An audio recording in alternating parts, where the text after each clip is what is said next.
Hello दोस्तों, boy trans नमस्कार। मैं दीवान सिंह। आपको पता है कि अभी माननीय सुप्रीम कोर्ट में हमारे पेंशन अपडेशन के बारे में सुनवाई होनी है और मैंने बहुत सारे वीडियो जो IBA का एफिडेविट था उसके ऊपर बनाए और मैंने यहाँ तक कह दिया था कि इस प्रकार का इमेच्योर और कंट्रोवर्शियल एफिडेविट मैंने ज़िंदगी में नहीं देखा।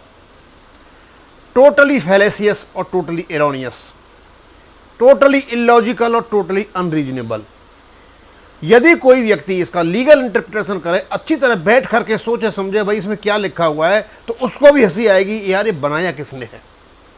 आज मैं इसी पे बात करूंगा क्योंकि मैं एक एक पॉइंट को इसलिए सामने रख रहा हूं कि जो भी हमारे वकील सुप्रीम कोर्ट में जाएं, सबसे पहले इस पेंशन फंड को ही तोड़ना है। क्योंकि IBA के एफिडेविट में सबसे ज़्यादा जोर दिया गया है तो केवल और केवल इस बात पे दिया गया है कि जो पेंशन फंड है वो बना हुआ है केवल और केवल किससे, by the contribution made by the employees and the officer while in service में जो ऑफिसर और एम्प्लॉय थे उन्होंने कंट्रीब्यूशन दिया था और उस कंट्रीब्यूशन से पेंशन फंड बना हुआ है। नंबर 1 की झूठ, ऐसा बिल्कुल नहीं है। और मैं इसको क्लियर करूंगा, पहले तो पढ़ देता हूं ये कहते क्या हैं। कहते हैं that while the basic pension is fixed at the time of superannuation based on the basic pay plus other eligible pay components, the dearness relief thereon is also given to the employees based on the index as applicable in service bank employees updated at semi annual frequency as per the provisions. अब जो provision है उसके 1995 के, ये उनकी बात करते हैं। तो सुपर एन्युएशन पे उनकी पेंशन फिक्स कर दी जाती है। सुपर एन्युएशन नहीं, BRS में भी होती है। जो 20 साल सर्विस करके जाता है, चाहे सुपर एन्युएशन का मतलब सीधा साधा ही है वो 60 साल का हो, 60 साल से पहले भी जो 20 साल की सर्विस कर जाते हैं BRS होते हैं, उनको भी पेंशन मिलती है, उनको पेंशन दी जाती है। और उस पर इनको दिया जाता है क्या, डियरनेस रिलीफ हाफ ईयरली। ये पहली लाइन में तो सीधा साधा ही है, कोई लंबी चौड़ी बात नहीं है, ये कोर्ट के सामने इन्होंने रख दिया। तो ये सबके साथ यही होता है। आगे जो असली बात है उसको 35/1 को छुपा गए यहाँ पे, that so far as the pension it is being paid to the central government employees. और जो पेंशन सेंट्रल गवर्नमेंट एम्प्लॉइज को पे की जा रही है उसके बारे में बात करते हैं। तो वो पेंशन जो सेंट्रल गवर्नमेंट में मिलती है वो कहाँ से मिलती है, रेवेन्यू एक्सपेंडिचर से मिलती है और ये बजट एलोकेशन से मिलता है। यानी गवर्नमेंट का रेवेन्यू एक्सपेंडिचर से जो पेंशन है सिविल कर्मचारियों को मिलती है, ये कहते हैं इसमें। बहुत बढ़िया है, बिल्कुल मिलती है। अब ये सेंट्रल गवर्नमेंट जो एम्प्लॉइज हैं इनका यदि यहाँ पर जिक्र हुआ है, IBA अपने एफिडेविट में करता है, तो ये पर्टिकुलर पोर्शन ये बताता है कि हमारी पिटीशन किस प्रकार की है। इसका मतलब इन्होंने पिटीशन में सेंट्रल गवर्नमेंट एम्प्लॉइज के समकक्ष कोई इन्होंने अपडेशन मांग रखा है, जो कि जायज़ नहीं है और न इनको मिलने वाला है। और चंडीगढ़ हाई कोर्ट ने भी इसको नकार दिया था, क्योंकि इनकी मीटिंग हुई थी। हमारा क्या नाम है, उसका जो चेयरमैन है IBA का वो नहीं है, वो जा रहे हैं, ऑफिस छोड़ रहे हैं, उस मीटिंग होगी। फिर इनकी मीटिंग हुई थी, उस मीटिंग में डिसाइड किया गया था कि जो सेंट्रल गवर्नमेंट एम्प्लॉइज हैं उनको जो पेंशन मिल रही है ये इस फंड से मिलती है। और ऐसे ऐसे करके इन्होंने यहाँ पे डाल दी सारी बातें। और ये चीज़ इंगित करती है कि जो पिटीशन है सिंगला साहब वाले केस की, उसमें भी कहीं ये लिखा हुआ है कि सेंट्रल गवर्नमेंट एम्प्लॉय की बराबर, जो ये बिल्कुल सही नहीं है यदि पिटीशन में ऐसा है। लेकिन हम दूसरी बात पाते हैं, ये कहते हैं कि जो पेंशन बैंक पेंशनर्स को मिलती है उसका एक पेंशन फंड है और ये पेंशन फंड बनाया गया है एम्प्लॉयज ऑफिसर्स के कंट्रीब्यूशन से। ये बिल्कुल गलत है।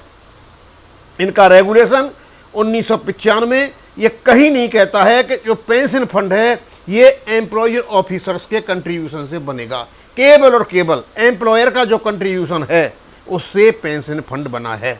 वो अलग बात है, इन्होंने 2010 में सेकंड ऑप्शन में एक चाल चल के बेईमानी से कॉस्ट ऑफ पेंशन के नाम पर बहुत बड़ी रिकवरी पेंशनर ऑफिसर से कर ली थी, उसका केस हो चुका है।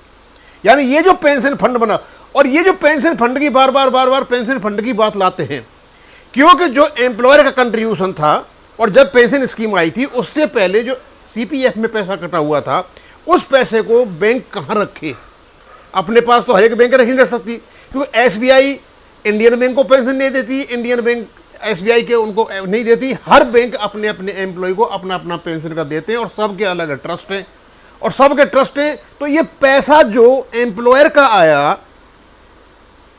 जो जमा हो गया था ऑलरेडी सीपीएफ में, या जिन्होंने पेंशन ऑप्ट कर ली उसके बाद जो 10% जमा हो रहा था, ये पैसा जो इकट्ठा हो रहा था ये जाके हो रहा था एक ट्रस्ट में, और जो ट्रस्ट जो इकट्ठा हो रहा था उस ट्रस्ट में जो पैसा है उसी को हम पेंशन फंड कहते हैं। वो पेंशन फंड का मतलब ये नहीं है कि ये पेंशन फंड एम्प्लॉय जो ऑफिसर ने बनाया उससे हमको पेंशन, इसका कतई मतलब नहीं है। पेंशन फंड का मतलब ये है, अब क्योंकि कोई भी बैंक इसको अपनी बैलेंस शीट में जगह नहीं दे सकती थी, इसलिए इनको अलग से ट्रस्ट बनाना पड़ा, और ट्रस्ट भी इरिवोकेबल है, जो कभी खत्म नहीं होगा, इसलिए आपको पेंशन मिल रही है। रिवोकेबल होता ये चाहते जब खत्म कर देते यूएफबी और आईबी वाले मिलकर के। अब ये जो पेंशन फंड है, आप थोड़ा लॉजिकली सोचिए, ये पेंशन फंड ने ही कंफ्यूज किया, और इस पेंशन फंड का कंफ्यूजन क्रिएट करने के लिए, मिसकंसेप्शन करने के लिए, मिसअंडरस्टैंडिंग करने के लिए इन लोगों ने 2010 में सेकंड ऑप्शन में एक चाल चली, और चाल ये थी, इन्होंने ये बताया कि भैया पेंशन में कुछ कमी पड़ रही है फंड में, आपको जो पैसा मिल रहा है ना किसी बेस सेटलमेंट में, उसे हम आपसे थोड़ा छीन लेते हैं। और उसको छीन लिया इन लोगों ने, तो किसी ने 1 लाख दिया, किसी ने 90,000 दिए, किसी ने 1.25 लाख दिए, और ले करके उन्होंने वहाँ से इसको बना दिया फंड बेस्ड। अब मान लीजिए फंड बेस्ड है, हम मानते हैं फंड बेस्ड है, तो भाई सीधा साधा है, जब आपका जो भी आदमी ख़त्म हो जाता है उसके बाद उसका फंड लौटा दीजिए। अब जैसे आपका एनपीएस है, एनपीएस में जिसको 100 रुपये मिलते हैं, तो 60 रुपये तो उसको मिल जाते हैं, क्या नाम है, रिटायरमेंट पर। 40 रुपये जो हो जाते हैं एन्युटी बन जाती है, और 40 पर जो रुपये रह जाते हैं उसकी पेंशन, उसका जो ब्याज आ रहा है उस हिसाब से मिलता रहेगा, या कहीं इन्वेस्टमेंट कर लेंगे, लेकिन बाद में वो पैसा सारा का सारा पेंशनर का उसको देना पड़ेगा, बस उसको कहते हैं फंड बेस्ड। फंड बेस्ड यदि पेंशन है तो जो भी हमारे जो जा चुके हैं लोग, उनको उनका पैसा लौटा दीजिए। फिर अब सवाल ये उठता है, दूसरा सवाल, कि भाई इस जो फंड में पेंशन फंड जो बनाया एम्प्लॉयर के कंट्रीब्यूशन से, या सीपीएफ जो भी पड़ा हुआ था प्रोविडेंट फंड के पास इकट्ठा करके एक फंड बन गया। अब इस फंड में जैसे ही कोई कमी बीसी होती है, 31 मार्च को जो एक्चुअरियल है इसका एक कैलकुलेशन करता है, और इसमें यदि कमी बीसी होती है तो बैंक उसका पैसा दे। जैसे ही बैंक पैसा देता है, यहां से कोई पैसा एम्प्लॉय ऑफिसर से नहीं लिया जाता, जैसे ही बैंक पैसा देता है एक्चुअल कैलकुलेशन के आधार पर ऑटोमेटिक ये फंड बैंक का बन जाता है। हमारा तो रहा ही नहीं, हमारा तो फंड ही नहीं है। सीधा साधा मतलब ये है कि ये जो फंड बना हुआ था इसको अलग रखने की इनके पास कोई सुविधा नहीं थी, इसलिए इन्हें फंड एक ट्रस्ट बनाना पड़ा। ट्रस्ट को काम दे दिया गया है, आप पेंशन दीजिए, और क्योंकि आपके पास ऑलरेडी फंड है इसको इन्वेस्ट कीजिए, जहाँ जाकर जैसे जैसे करना चाहो उसका हिसाब किताब रखिए, और कोई कमी बीसी होती है तो उस पैसे को हम देंगे। ये बैंकों ने कह दिया। जब वैसे ही बैंक पैसा दे रहे हैं तो इसमें ऑटोमेटिकली बैंकों का हिस्सा हो गया, यानी सारा का सारा जो कंट्रोल है, सुपरिटेंडेंस है, सुपरविजन है, मॉनिटरिंग है, वो है पर्टिकुलर बैंक का, सीएमडी का। उसी के नीचे ये ट्रस्ट काम करता है। हालांकि एक सेपरेट एंटिटी है, इसमें कोई शक नहीं है, स्टैट्यूटरी बॉडी है, लेकिन काम करता है उसी के नीचे। तो ये जो इनने कहा है कि pension fund created by contribution made by the employ officers, ये बिल्कुल नहीं है, ये एक झूठा हलफनामा है। कोई भी एम्प्लॉय ऑफिसर्स इसमें कंट्रीब्यूट नहीं करता है। केवल और केवल आपका जो रेगुलेशन 1995 में आया है उसमें कहा गया है कि जो बैंक 10% देता है वो, और उसके बाद जो भी आपका सीपीएफ का पैसा है वो, कहीं भी इन्वेस्टमेंट है वो, कहीं भी किसी प्रकार का कोई आपको पैसा इससे संबंधित है वो, ऐसा कहीं भी नहीं कहा गया है कि यदि इसमें कहीं कमी होगी तो वो एम्प्लॉय ऑफिसर से वो पैसा लिया जाएगा। ये बिल्कुल एक झूठी बात है। तो मैं चाहूँगा कि सेवाराम जी से भी रिक्वेस्ट करूंगा, और जो भी रिक्वेस्ट करूंगा कि इस एफिडेविट को बार बार पढ़ा जाए, एक एक चीज़ को पकड़ा जाए इसकी को। ये पेंशन फंड की जो बात कर रहे हैं ये कंट्रीब्यूशन मेड बाय द इनके द्वारा नहीं बना हुआ है, ये बिल्कुल झूठी बात है। आईबीए का ये गलत हलफनामा है। जो पेंशन फंड बना हुआ है वो किसी भी हालत में एम्प्लॉय ऑफिसर्स के कंट्रीब्यूशन से नहीं बना हुआ है। हाँ, इन्होंने 2010 में सेकेंड ऑप्शन में एक गलत तरीके से, अनलॉफुल तरीके से लोगों का पैसा ऐंठा था और रिकवरी कर ली थी, और उसके बेस पे ये कहना है कि इनके बेस पे बना हुआ है। ऐसा तो उसमें आपके रेगुलेशन में भी नहीं है। उसमें बड़ा सीधा साधा है कि जो एम्प्लॉयर का कंट्रीब्यूशन है that will be taken from them, in place of that the pension will be provided. ये बड़ा स्पष्ट लिखा हुआ है। उसके बाद इनको परमिशन ही नहीं है कि आप किसी प्रकार का कंट्रीब्यूशन एम्प्लॉयर ऑफिसर से ले लो। अब देखो, जैसे ही ये पेंशन फंड की बात आती है और तो कोर्ट में इस बात का जरूर ध्यान रखा जाए कि जो पेंशन फंड बना हुआ है इसमें किसी प्रकार का कंट्रीब्यूशन एम्प्लॉयज के द्वारा एलिजिबल नहीं है। इन्होंने ये गलत तरीके से लिया था, उसको भी वापस मांग लिया जाए।